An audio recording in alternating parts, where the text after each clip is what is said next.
Capítulo 9, o apóstolo, agora sim, o bicho vai pegar. O apostolado de Paulo. Vamos ler ali dos versos 1 a 6. Raul, leia por gentileza 1 a 6. Isso é bom. Será que eu não sou um homem livre?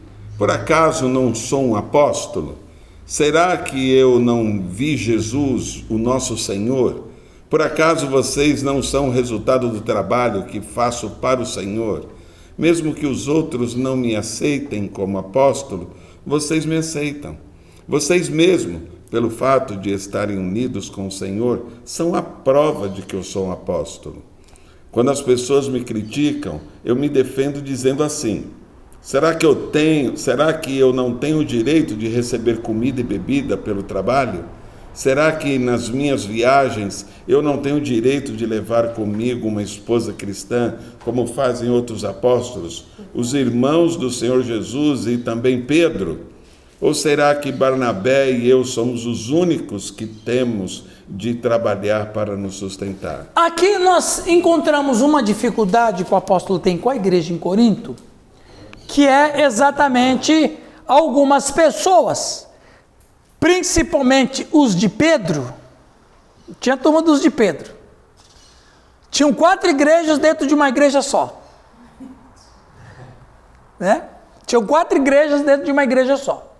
E algumas pessoas que não gostavam de Paulo, não aprovavam ele, estavam ofendidos com ele por causa daquela primeira carta que ele escreveu dura, que a gente não sabe, porque eles ficaram com tanta raiva que eles queimaram a carta. Eu imagino isso. E agora ele está defendendo o seu apostolado. Então, no capítulo 8, o apóstolo Paulo tratou do assunto de coisas duvidosas ou práticas questionáveis. No caso dos coríntios, era carne oferecida aos ídolos. A conclusão de Paulo foi que um cristão tinha liberdade de comer a carne, mas se tornaria um pecado se o comer dessa carne levasse o irmão que era fraco de consciência a pecar. Pecar, no caso, é voltar a ser idólatra. No capítulo 9, continua, Raul. Aqui, ó. O microfone.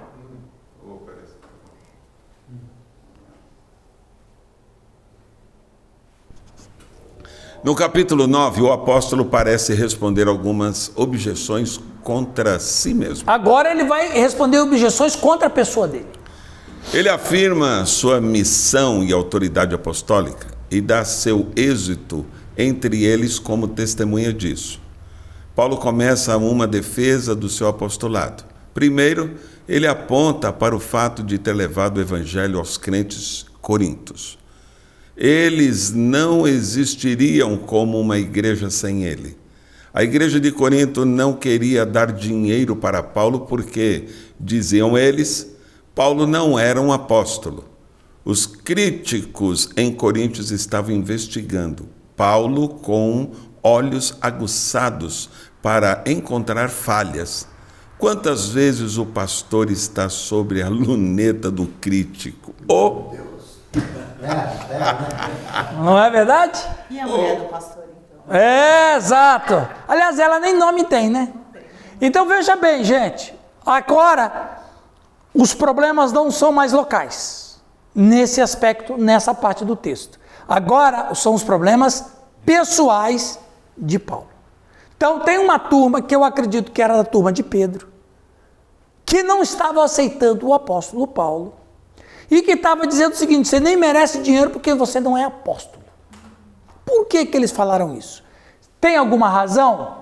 Tem uma razão porque eles falaram que Paulo não era apóstolo. E eu vou explicar isso para vocês, né? Alguns, evidentemente, insistiram que porque Paulo não era um dos 12 apóstolos originais, ele não tinha o direito de ser mantido pela igreja. Então veja, olha como é que a gente vai revelando as coisas, Reginaldo, Sofia. Nas entrelinhas, você vai vendo que a igreja começou a ter um tipo de padrão. E eles tinham um tipo de padrão que já podiam dizer, por exemplo, dinheiro só para quem é apóstolo. Porque os caras Estão cumprindo a ordem de Cristo. Então não é para qualquer um. Então você vai observar nas entrelinhas que havia um padrão nas igrejas, não era só em Corinto. As igrejas na Europa, a Bíblia não fala porque não é interessante, mas historicamente é interessante para nós, não é interessante na salvação, mas na questão cultural, histórica é importante para nós. Então, as igrejas, elas tinham escolhido até mesmo quem era ou não era apóstolo. Inclusive, Jesus elogia a igreja de Éfeso, não é isso? Quem chega aí dizendo que é apóstolo, vocês faziam um testezinho teológico para saber se é ou não é. O João vai dizer a mesma coisa em 1 João, quando ele vai falar que tem todo espírito que não confessa que Jesus Cristo veio em carne, é anátema, ou seja, tinha pregadores que eram gnósticos. E a igreja lá, onde João escreveu a sua carta, então quer dizer que a igreja tinha como cultura o quê? Um crivo, um padrão. Deixa eu ver aqui se você é apóstolo. Daqui a pouco eu vou mostrar a lista que eles tinham de padrão para quem era apóstolo. Hã? A definição. Quem que é apóstolo? Daqui a pouco eu vou dizer. Então, a Bíblia não fala isso, mas foi a cultura que a igreja criou. Então é o seguinte, quando nós recebemos a visita de um apóstolo, nós temos que abençoá-lo com dinheiro. Então, isso, Jesus não falou isso, ninguém falou isso, mas foi uma decisão da igreja. As igrejas decidiram isso. Não tem influência do Didaquê? Tem influência do Didaquê, que era um documento que eles encontraram, né, como que deveriam proceder as liturgias dos cultos cristãos. Muito bem, então dá a ideia de que as igrejas, por carta, não por WhatsApp, né, grupo de igreja de Éfeso, não, por carta elas meio que foram estabelecendo o padrão. Roma, as igrejas mais importantes, Roma, Éfeso, então, Corinto, então eles começaram a comunicar entre eles, dizer assim, gente, tem muita gente falsa entre nós. Tem gente querendo ganhar dinheiro nas nossas custas. Então vamos estabelecer um padrão de quem pode ser apóstolo ou não? Vamos! Daqui a pouco eu vou mostrar para vocês ali o padrão que eles escolheram. Aí quando eles estão com a birra com o apóstolo Paulo, o que eles falam? Você não merece dinheiro não, rapaz. Você não está no padrão. Você não está no requisito. Tem um requisito aqui. Você não está. Você não tem mulher. Inclusive Paulo fala isso, né? Olha lá o que ele fala. Não temos nós o direito de comer e beber? E também o de fazer-nos acompanhar de uma mulher irmã, como fazem os demais apóstolos? Ou seja, outra questão aqui que a gente observa, Sofia, que é um tesouro de conhecimento. Nenhum apóstolo viajava sem a esposa. Isso é interessante, Giovanni. Nenhum apóstolo viajava sozinho. Ele levava a esposa com ele.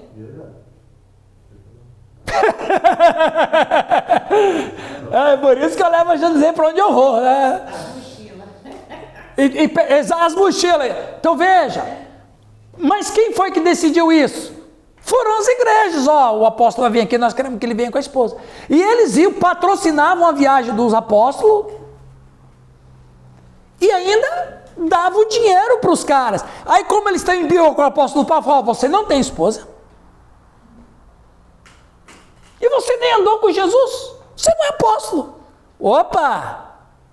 Percebe? Agora é o seguinte, quando alguém da igreja está com birra com o pastor, se ele chegar 5 minutos atrasado, lascou o pau na viola.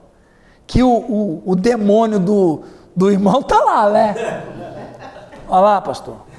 Você fica falando para os outros, pastor, 5 minutos aí, pastor. Não, e se ele chegar 10 minutos antes também, chegar antes para... Eu conheço uma história, eu vou contar uma história, eu vou contar uma história para vocês, que eu conheço essa história há muitos anos. Essa história é boa. O que você está rindo, João? Deixa eu contar uma história. Sofia, não vou dizer que foi comigo, tá bom? Fica no imaginário de vocês. O pastor, o irmão ligou para o pastor 5:30 da manhã. Irmão abençoado. Pastor, aí o pastor, oi irmão, não era WhatsApp ainda, era telefone fixo. Aí o pastor se assustou, irmão, 5:30 da manhã, que aconteceu alguma coisa? Não, pastor, tá tudo tranquilo. Eu tô ligando pro irmão para dizer que eu tô acordando agora, pastor, porque a gente tem que acordar cedo, né? Eu tô acordando agora porque eu vou pro trabalho. Então, pastor, eu quero que o irmão saiba que eu estou indo pro trabalho e eu quero dizer para você que se eu não trabalhar, pastor, eu não ganho dinheiro. Se eu não ganho dinheiro, eu não posso dar dízimo na igreja. O pastor, não, tá bom, irmão, vai, Deus te abençoe. Beleza. Passou uns 2, 3 dias, 5:30 da manhã. Alô, pastor? O irmão, aconteceu alguma coisa? Não, pastor, tá tudo tranquilo. Eu estou ligando para o irmão dizer que eu estou acordando agora, porque, pastor, um homem de responsabilidade acorda cedo. Ele não pode acordar 8 horas, 9 horas. Ele tem que acordar cedo. Eu sou um homem eu sou cristão. Eu sou um homem de responsabilidade. Eu tenho família. O pastor meio acordado assim, tal, meio dormindo, 5:30 da manhã. Então, pastor, eu vou tomar um banho agora. Minha esposa já levantou, vou fazer um café, porque, pastor, 6:15, 6:30, no máximo eu estou indo para o trabalho. Aí o pastor, não, meu irmão, tudo bem. Vai. Passou mais uns dias, 5:30 da manhã. O telefone tocou, o pastor já sabia, né? Ô, pastor, oi, o irmão fulano, já sei, o irmão está acordando agora. Ih, está aprendendo, hein, pastor? O irmão está acordando agora, porque o irmão vai tomar um café, que tem que acordar cedo, né? Ô, pastor, parabéns, está aprendendo bem. Irmão, então vai em paz, Deus te abençoe, beleza. Aí o pastor falou assim, mas esse camarada está fininho me sacanear comigo, vou sacanear com ele. 3 horas da manhã, o pastor... Aí ele, alô, irmão, aqui é o pastor. Pastor, o que é que aconteceu? Não, irmão, calma. Eu estou dizendo para o irmão que eu acabei de estudar o sermão de domingo, eu só consegui terminar agora, 3 horas da manhã. Então, o irmão, quando acordar daqui a pouquinho, sabe que o seu pastor está indo dormir 3 horas da manhã. Enquanto o irmão está dormindo desde as 10, eu vou dormir agora. Tá? Então, irmão, Deus te abençoe. Tá bom. Beleza. Aí, quando foi 4 horas da manhã, o pastor...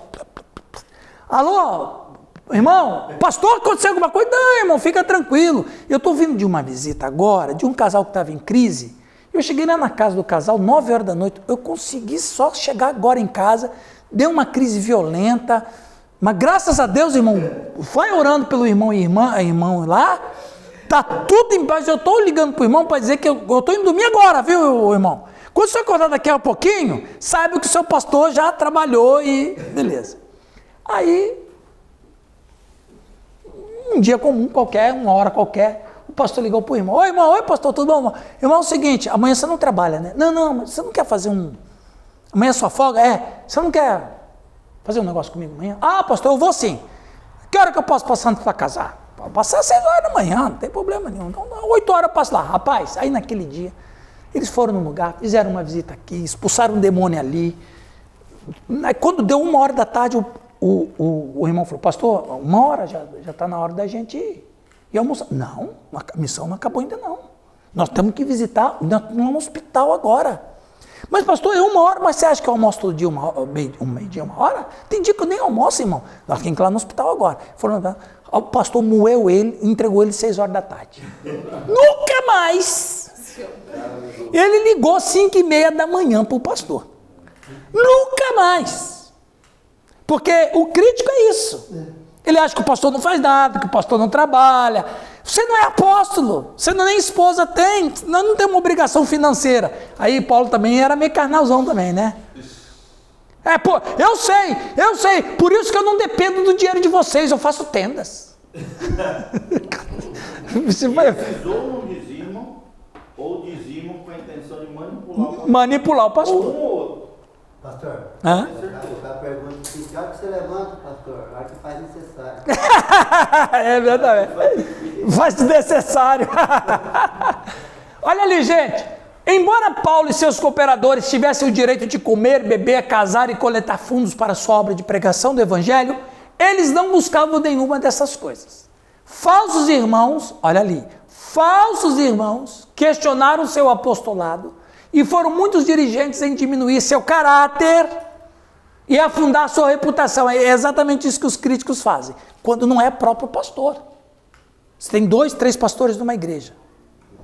Aí o povo gosta muito do Marcos. Tem o Marcos, tem o Oswaldo e tem o Júlio. Mas o Marcão é mais legal, fala mais o nome da moçada, tá mais junto do pessoal. Cara, mas o pastor Oswaldo é meio sisudão, aquele negócio dele de gosta muito de botar o dedo na cara dos outros. E o Júlio também nem fede nem cheira. O que acontece?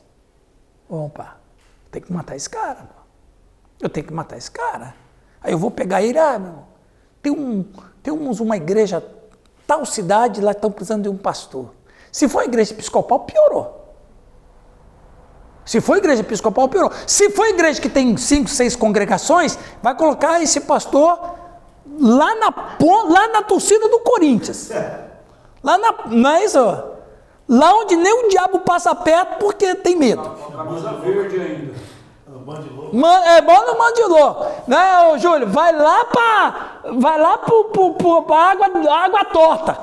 Tem água torta aqui, né? Tem água fria. Água fria, Gente, a gente tem que ter muito cuidado com isso. Então, essa é de afundar o caráter e a reputação. Particularmente aqui em Corinto, um lugar para o qual ele havia sido instrumento em fazer muito bem, do qual ele merecia muito. Mas vamos lá. Ele afirma sua missão e caráter apostólico. Não sou eu apóstolo? Não vi Jesus Cristo, nosso Senhor? Por que Paulo fala isso? Não vi Jesus Cristo, eu vou explicar. Ser uma testemunha da sua ressurreição foi um grande ramo da carga apostólica. Não tenho a mesma comissão, encargo e poder dos outros apóstolos? Que respeito, honra ou subsistência eles podem desafiar, que eu não tenho liberdade de exigir tão bem quanto eles? Sabe quem é esse homem aqui? Esse homem aqui, Ésquines. Ésquines foi um apóstolo. Vocês conheciam do apóstolo Ésquines? Nunca ouviram falar do apóstolo Ésquines? Muito bem. Um apóstolo, em seu sentido literal, é um emissário. Palavra originária do grego antigo apostolos. Literalmente, aquele que é enviado. Do verbo apostelein, enviar. O objetivo de tal envio é geralmente transmitir uma mensagem e, portanto, mensageiro, embaixador e enviado. Ésquines, que viveu 389 a.C., ao longo de sua vida, foi enviado como membro de algumas missões da embaixada. Ésquines era um apóstolo. Ou seja, Jesus não inventou essa palavra. Ele ressignificou essa palavra. Ele ressignificou, ele deu um novo status, ele despossuiu a palavra do seu sentido original e ele carregou essa palavra de espiritualidade, de poder espiritual. Então, ser apóstolo, veja bem, preste atenção, a questão cultural aqui. Quando Jesus designou os seus apóstolos, eles acharam estranho? Não. Por quê? Eles sabiam que era o apóstolo. Nesse sentido, Simone, Pilatos era apóstolo. Ele era enviado de Roma, enviado de Nero, ou enviado do imperador Tibério. Então, apóstolo era qualquer pessoa que tinha uma missão dada por um rei. Você tem que enviar uma mensagem para tal província. Fale em meu nome, em nome do rei. Isso era um apóstolo. Ésquines era um apóstolo. Então, veja, Jesus pega essa palavra do Império Greco-Romano, ressignifica e diz assim, vocês são meus apóstolos. Só que diferente do apóstolo do mundo, vocês vão ter autoridade espiritual. Vocês têm uma missão espiritual, não só uma missão política ou qualquer outra natureza. Vocês vão ter, ok? Isso aqui é só para vocês verem que Jesus, como ele ressignificou a palavra igreja, etc, etc. Uma frase de Ésquines: a verdade é forte o suficiente para superar todos os sofismas humanos. Outra frase de Ésquines: mesmo os homens de real mérito e cujas ações nobres e gloriosas não devem ser tolerados quando eles não se gabam dos seus próprios atos. O camarada fez uma coisa maravilhosa, ficou se gabando? O que ele fez não perdeu o valor. Ésquines, um apóstolo. Muito bem. Pedro propôs escolher um novo apóstolo e definir as qualificações. Nem todo mundo poderia ser considerado para um apostolado.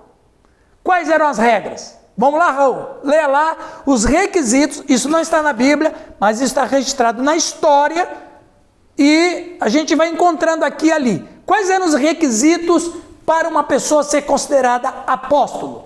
O candidato precisava ter estado com Jesus durante os 3 anos em que Jesus estava entre eles. O candidato precisa ser uma testemunha ocular do batismo de Jesus, quando o Pai Celestial validou a sua pessoa e o seu trabalho. Ok, essa iniciativa das igrejas foi boa.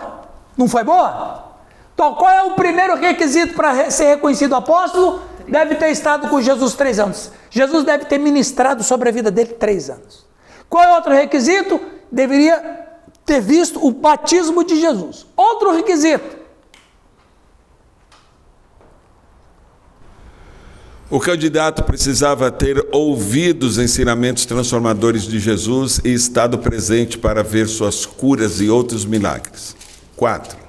O candidato precisava ter testemunhado Jesus se sacrificar na cruz e ter visto Jesus andar, falar e comer entre os discípulos novamente após a ressurreição. Veja bem, olha que coisa impressionante.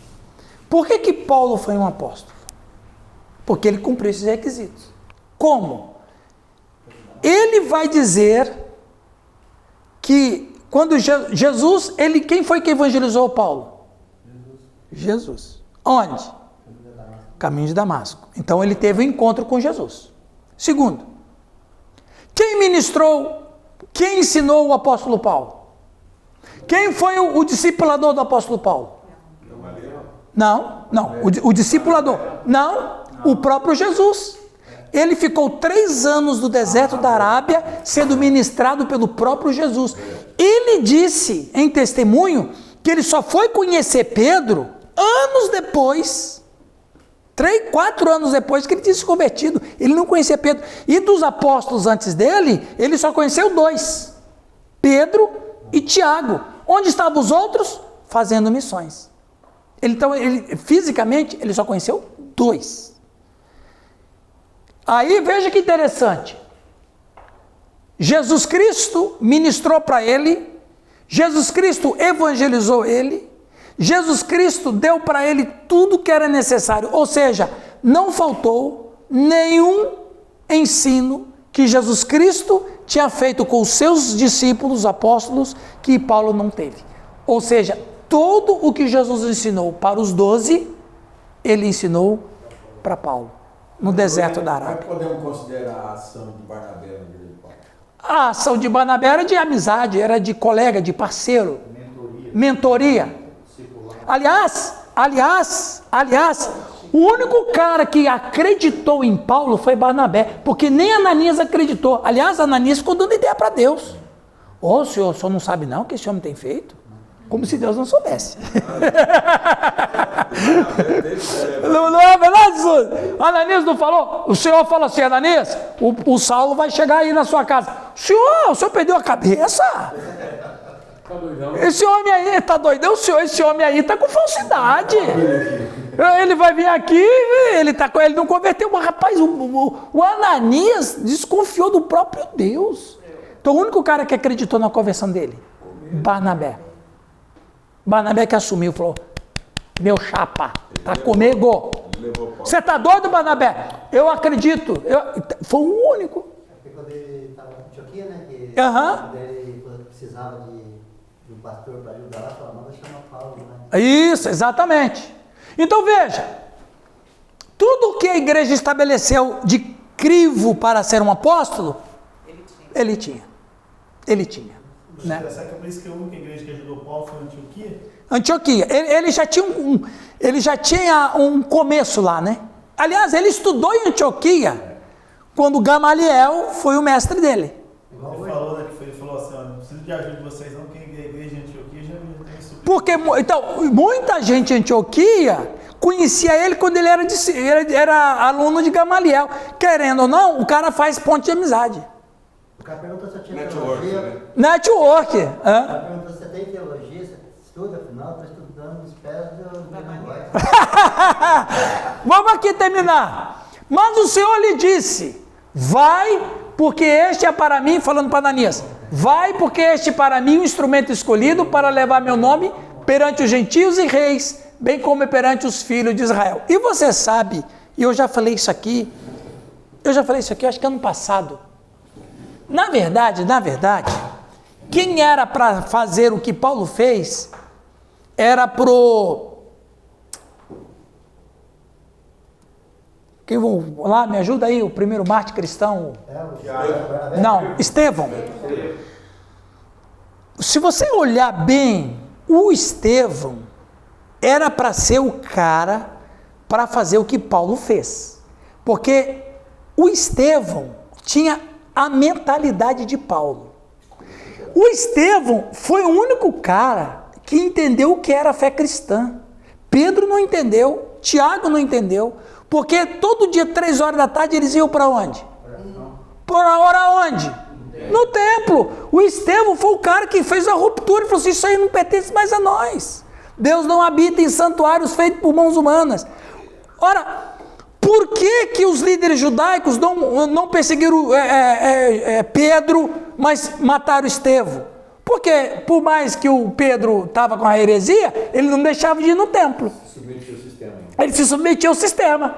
Pedro estava submisso ao sistema. O Estevão não. O Estevão fez uma ruptura. O único cara que fez a leitura. E você vai observar que quando o Estevão morre, o que acontece com a roupa de Estevão? Passa para Paulo. O que espiritualmente estava acontecendo? O Paulo estava assumindo o ministério que era para Estevão. E você pode observar que a mensagem de Paulo é a continuação do sermão de Estevão. A capa, Então, como se Deus estivesse falando bem assim: ok, você vai matar o meu servo Estevão? Vou. Então você vai fazer o que era para ele fazer. Você vai fazer o que era para ele fazer. Você vai continuar. E você pode observar se você lê a pregação de Estevão, é absolutamente igual à pregação de Paulo. Sem tirar nem pôr. Ruptura com o judaísmo, abraçou a fé cristã, abraçou os princípios da nova fé cristã, igualzinho. Ele continua o sermão que Estevão parou. E morreu do mesmo jeito de Estevão. Mas por que ele morreu do mesmo jeito de Estevão? Porque ele cumpriu a mesma missão de Estevão. Estevão morreu por pregar o evangelho contra o sistema. Paulo morreu por pregar o evangelho contra o sistema. Ou seja, eram irmãos siameses no ministério. Fala. Se você for entender a mente de Deus, assim, ele olhando e vendo que era Saulo de Tarso, esse camarada faz tudo certinho, né, fazendo de modo errado, imagina a hora que ele se converter, que ele não vai ser. Exatamente. Tudo aquilo que ele fazia certo, vai fazer da maneira mais correta ainda. Para terminar a nossa aula, essa pergunta eu faço para vocês. Pensando sobre o colégio apostólico inaugurado por Jesus, surge a pergunta: a categoria de apóstolo tem sua elasticidade até os dias de hoje? Posso usar esse termo apóstolo para o humano hoje? Olha, boa sua pergunta. Eu não usaria. Por quê? Porque hoje, na minha opinião e na visão que eu tenho, é que os apóstolos de hoje em dia são pessoas que usam esse título, minha opinião, não estou julgando nem dizendo que está errado. Eu estou dizendo que é um tipo de superioridade espiritual. Sim, é minha opinião. Sim. Né? Então, o camarada, para começar, na minha opinião, o apóstolo do colégio apostólico tinha que estar disposto a morrer. Esses apóstolos de hoje em dia, não. Pelo contrário, eles querem viver e viver bem. Proeminência. Que é proeminência. Essa é a palavra certa. Então, minha opinião, Simone. Vamos chamar agora apóstolo Raul? Pode, não tem nada na Bíblia que proíba você usar o termo de apóstolo. Porque você falou primeiro que ele era emissário, embaixador. Sim, mas Jesus ressignificou isso aí. Ele ressignificou e escolheu 12. Nem todos eram apóstolos, só aqueles lá. Para ficar na doutrina dos... Apóstolos. Então veja, hoje, na minha opinião, o pastor que se chama apóstolo, ele está... Você falou a palavra. Ele está querendo ter uma proeminência sobre os que são pastores. É como se fosse assim, ele é pastor, eu sou apóstolo. Porque ao apóstolo está vinculado poderes sobrenaturais, que é o requisito da igreja primitiva. Paulo disse, eu também sou apóstolo, eu fiz milagre. Eu ressuscitei o Eutico. Mas tinha outros requisitos antes, mais importantes. Sim, tinha. Ver Jesus ter sido ministrado por Jesus, ter ressurreição. Ele viu tudo isso. Paulo viu tudo isso. E mais, ele fez milagres. Ele curou, ele ressuscitou mortos, ele expulsou demônios, ele deu cura a visão aos cegos. Quer dizer, e mais, a própria igreja é a prova maior que ele era apóstolo. Então, eu vejo dificuldade hoje em dia, porque na verdade essa questão de apóstolo tem nos últimos 30 anos. É os últimos 20 anos. Eu acho que tem uns 20 anos, é isso, Giovanni? Com o René Terra Nova, começou com isso aí, né? Aí agora, eu já ouvi dizer que... O Brasil foi o René. René, eu ouvi dizer, se é verdade ou não é, que a pessoa que recebeu o título de apóstolo por alguém que é maior do que ele paga uma anuidade para manter o título de apóstolo. É isso aí mesmo? Até... O René Terra Nova, sim. É, não é? O dízimo dos dízimos. O cara é como a OAB. Você entra na OAB, você está afiliado à OAB, você tem o seu título de advogado, você pode exercer a profissão, mas todo ano você tem que pagar a OAB, senão você perde.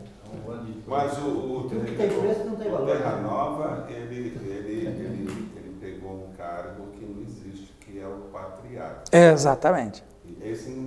Porque apóstolo tem um monte. Ele mesmo. Ele mesmo. Então, assim, a raiz da palavra apostólica eu acho muito legal. Cara, você quer ser apóstolo? O Afeganistão está precisando de... Exatamente. Não, mas lá não quero ser, não. Agora veja, apóstolo do Pix, né? Agora veja, irmãos e irmãs, uma coisa que eu vejo é que eu gostei muito da palavra que o Giovanni usou. Nós temos uma guerra de vaidades. A proeminência em primeiro lugar. A igreja brasileira é uma igreja muito apaixonada por loucura. Você chega, romântico, chega para a igreja e fala, vocês querem ouvir um apóstolo ou querem ouvir um pastor? Apóstolo, meu. Porque o apóstolo ele tem poderes sobrenaturais. Nós trabalhamos com o imaginário humano. E o brasileiro, meu amigo, é apaixonado por isso. Então, é igual você. Se você é um apóstolo, pode escrever. A igreja vai esperar revelação, profecia, etc, etc. Milagre, cura, vai. Quem é pastor está ficando para trás. Mas, meu irmão, então os caras não continuam o papo. Porque ele falou assim, você quer ser apóstolo? Eu quero, então você vai ser um dos menores. Amém, meus irmãos?